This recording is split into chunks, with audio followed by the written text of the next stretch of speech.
Hello, welcome to the fourth lesson. This one is called Beliefs. Let's get started.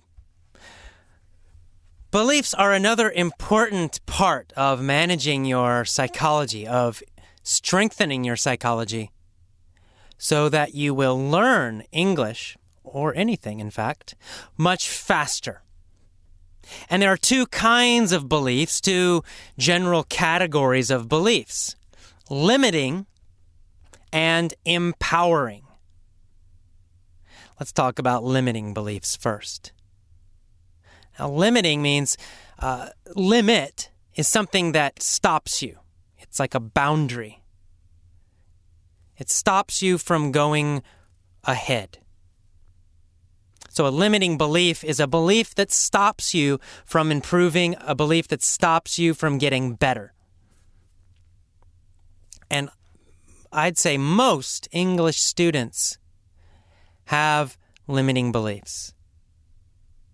And many English students have very strong limiting beliefs. I call these beliefs English trauma. And I got that name from a few of my Japanese students. They would tell me, AJ, I can't speak English well because I have English trauma. What is English trauma? What is that? What are they talking about? Well, trauma means some kind of injury, some kind of hurt, emotional hurt, deep emotional hurt. So what they mean is that they had some very negative, painful experiences with English in the past.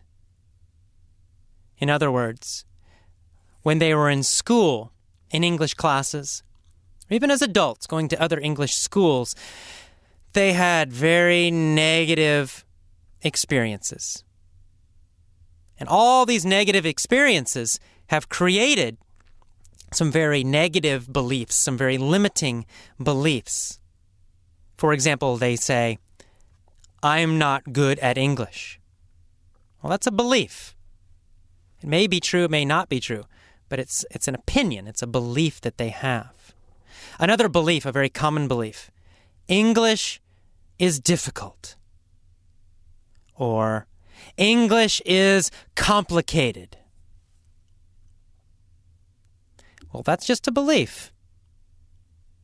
For me, English is very easy because I'm a native speaker. Just like your native language for you is very easy. Tomoe can speak Japanese fluently because she's Japanese. So I might say, Japanese is difficult. And she would say, no, Japanese is super easy. These are just beliefs that come from our experiences. The problem is these limiting beliefs limit us. They, in fact, do limit us. They stop us from getting better. They cause a lot of problems for us as students, as learners. I have them too. As I try to learn Japanese, for example, I have a lot of these limiting beliefs, I realize. I think, oh, Japanese is so difficult. Japanese is complicated. Just look at the writing system. It's so different from English. And these beliefs hurt my motivation. They lower my energy. And in fact, they're wrong. They're not true. Japanese does not have to be difficult. It does not have to be complicated. A small child, even a small American child, could learn Japanese very effortlessly, very easily. And the number one reason is they don't have the limiting beliefs. They can sing songs and play games and enjoy the language, and they'll learn it so quickly, so easily. They'll say, Japanese is easy. Well, it's the same with English, with you. You learned in a very painful, difficult way in the past. And so you created these beliefs in your head. English is difficult. English is boring. English is painful. I'm not good at English. I'll never speak excellent English. These are just beliefs. So how do you eliminate these beliefs? Okay, you have these beliefs, you know they're negative, you know they're not helping you. But we have to figure out, how can we get rid of the limiting beliefs? That's the first step. You have to weaken them. You have to make them weaker and weaker and weaker. You have to cut them down.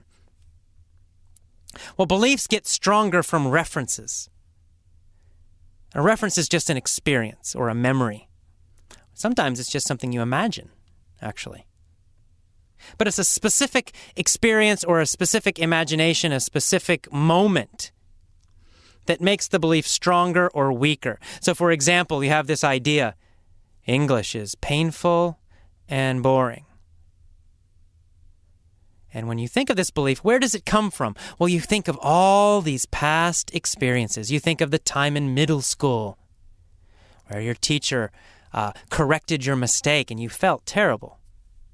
And you think of maybe the bad grades you got on the test or all the red marks on your English papers. And you start adding more and more and more memories, more of these negative experiences, these negative references. And if you get enough, you will develop a very strong, deep, powerful belief. English is difficult. English is painful. I'm not good at English. So to weaken these, you just have to question the references. You have to question the experiences. Take the power away from the experiences. And an easy way to do that is just to ask questions about them. For example, let me ask this question. Your past English schools, were they excellent? Were they just fantastic English schools with fantastic, amazing, fun, positive English teachers? Did you have a great time every day? Well, I know for most of you the answer is no. So that's interesting. So if your schools were not excellent, maybe the school was the problem. Maybe it's not you. Maybe your English is not great because you did not go to great schools. And did those schools that you went to, or the books you used, did they use proven methods? Did they use research-based methods? Did they know a lot about the research, about English learning, English teaching? Did they only use the best methods? Or did they just use the textbook that everybody else uses? Well, I know from my experience as a teacher, most schools just use the same textbooks. They don't know why. Maybe the boss tells them we must use this book. But they're not choosing the very, very best methods. They're not choosing the very, very best books. And so maybe the reason you believe English is difficult is because you used difficult methods in the past, or your teachers did. Maybe you think English is boring because in the past you used boring methods, you went to boring schools, you had boring teachers. Maybe English isn't the problem. Maybe it was these past experiences. Maybe it was the way you did it or where you did it. Ask yourself these questions. Think about them in detail. Weaken your limiting beliefs. Challenge your limiting beliefs. Another question. In school, did you learn deeply? For example, did you take one chapter in your book and learn it for a long time so that you totally mastered it, so that you knew it completely 100% and never forgot it? Probably not. Most schools I have seen and the ones I've taught in, it's quite the opposite. The teachers go very, very, very quickly. You learn one chapter in your book, boom, after 1 week, on to the next one and the next one. Each chapter has so many new words, so much new grammar. For example, my experience with Spanish in high school and university. So I took Spanish. I've had a total of maybe 2 years of Spanish. But I forgot it all because we never learned deeply. They just tried to make us learn as many words as possible. A lot of words, a lot of words, a lot of grammar, very, very fast. And then, of course, I forgot everything. How about you? Did you learn deeply in your schools? If not, maybe that was one of the problems. Maybe English feels difficult because you never learned deeply. Maybe English is not the problem. Finally, did you learn with a grammar translation method? Did you study a lot of grammar rules? Did you take a lot of tests? Did you feel good about that? Again, maybe the method was the problem. Maybe the school was the problem, not English. So think about these questions and think about them every day. Think about them a lot, especially this week as you listen to lesson number 4. I want you to think about these questions again and again and again and really be honest about it. And start to destroy these limiting beliefs. Get rid of them. They're wrong. English is not difficult. English is not painful. English is not boring. It's only a belief. It's only a past experience. You can change that now and in the future. So let's do that. Let's talk now about empowering beliefs, the positive side. So to empower, the verb, to empower means to make stronger. It means to give power to another person. Or in this case, it means the beliefs give you power. An empowering belief is a belief that makes you feel powerful, that gives you power. That's the kind of beliefs you want, and you need to choose them. You must decide which beliefs will make you stronger. For example, here's an empowering belief. You can replace your old limiting belief, add this one instead. You can say, my brain is a natural language learning machine. Because that's what all of the scientific research shows. Our brain naturally learns languages. It is designed to learn language. It should be easy. It should be effortless. It should feel good. You learned your native language that way. It wasn't difficult, was it? English was easy for me to learn because I did it in a totally natural way. And the more naturally I try to learn Japanese, for example, or Spanish, the easier it feels. So that's a new belief, and you should write it down. Think about it. Write down this idea, this belief. My brain is a natural language learning machine. Think about it every day. Decide to choose that belief. Here's another belief you might decide to choose. English can be fun and effortless. English can be fun and effortless. That's an empowering belief, and it's also true. You can think of a lot of examples for this. Some of these mini stories you're listening to, right? They're fun. They're stupid sometimes. They're crazy sometimes. But they're not serious. English can be fun and effortless. That's an empowering belief you want to choose, and you want to remember it every day. And to make these beliefs stronger, you need experiences. Remember, you need references. You need examples that prove the belief. So I'm going to give you some examples, and you can find more. Go find people who speak English very well, or maybe even who've learned another language very well. I'll give you one of my favorite examples. Steve Kaufman of The Linguist speaks, I believe, 12 languages now. And what you do, find these people and look at their beliefs. I'll tell you some of his beliefs because he's a friend. I've talked to him a number of times. And Steve believes, for example, that language learning is easy and effortless. That's his belief. He's a native English speaker. He speaks Cantonese. He speaks Mandarin. He speaks Japanese. He speaks Russian. These are all supposedly difficult languages. For him, they're not difficult.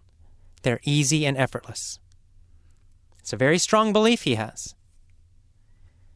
Another belief he has is that you must learn language naturally, and you must focus on meaning. So in other words, he doesn't focus on the grammar. He's not focusing on boring textbooks. He's reading interesting things that he enjoys. He's listening to interesting things that he enjoys. So, for him, language learning is interesting. What's really interesting for me is that these are the same beliefs that all of my best students have. They all have these same ideas. The best students, the ones who learn the fastest, the ones who have the best test scores, the ones with the best speaking, they all believe these things. They all believe that English is fun, interesting, and effortless. They all believe that language learning is natural. They all believe that they should focus on the meaning, not on the grammar and the little pieces of the language. So if you want to be like these successful people, you need to think like them. You need to have the same beliefs as them. So here's what I want you to do. Here's your homework. This is the last thing, the last part of this lesson. What I want you to do is write down 2, 3, 4 empowering beliefs, beliefs that give you power about English. Maybe, my brain is a natural language learning machine. Maybe English can be fun and effortless. Maybe I love English. I don't know. Write down 2, 3, 4 empowering beliefs about English. And every day, you're going to do an incantation. That's a good word. It's a new word. Incantation. An incantation is a phrase or sentence that you say again and again. It has almost a magic idea. It comes from magic. An incantation is a magical sentence. It's a sentence. If you say the sentence, something will happen. That's where it comes from. But for us, an incantation is just a belief you're going to repeat again and again and again every day. So here's what you're going to do. For example, English can be fun and effortless. You're going to say that out loud every day while you're walking along and, you're doing your posture and you're breathing and you're smiling. Well, you're going to add one more thing. As you walk, as you're getting ready for the lesson, you're going to repeat this out loud. You're going to say, English can be fun and effortless. You're going to say it with some emotion, say it with feeling. So you're smiling, you're breathing deep, you're moving your body, you have good posture, and now you're also saying these strong beliefs. English can be fun and effortless. You repeat it again. English can be fun and effortless. And then you say it again. English can be fun and effortless. You can do this in your room and it's fine. You can do it outside and make everyone look at you and think you're crazy. Why not? It's better than feeling powerless, right? It's better than being bored. I promise you'll learn so much faster if you do this. So do these incantations every day, just before you do a lesson. Get your body strong, peak emotional state, and then say these incantations. English can be fun and effortless. English can be fun and effortless. Now your body, your mind, your beliefs, they're all together, very strong. Then you're ready to learn. Okay, that is the end of the main story for beliefs. I will see you in the next lesson.